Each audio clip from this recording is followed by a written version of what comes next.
1820 साली रॉबर्ट नावाच्या इंग्रजी अधिकाऱ्याने एक पत्र ईस्ट इंडिया कंपनीच्या माध्यमातून इंग्रजाच्या सरकारला त्या ठिकाणी लिहिलं आणि त्यात तो म्हणतो उमाजींचा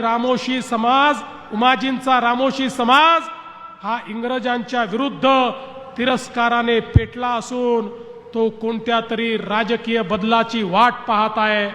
जनता त्यांना मदत करीत असून कुणी सांगावे हा उमाजी राजा होऊन छत्रपती शिवाजींसारखं राज्य तर स्थापन करणार नाही ना।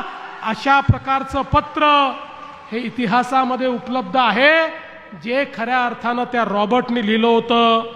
आणि मॅकॅन्टॉस सारखा अधिकारी ज्या मॅकॅन्टॉसने खूप मोठ्या प्रमाणात इतिहास लिहून ठेवलाय तो मॅकॅन्टॉस म्हणतो उमाजी पुढे छत्रपती शिवाजी महाराजांचा आदर्श आहे, त्याला जर फाशी दिली नसती तर तो दुसरा शिवाजी झाला असता।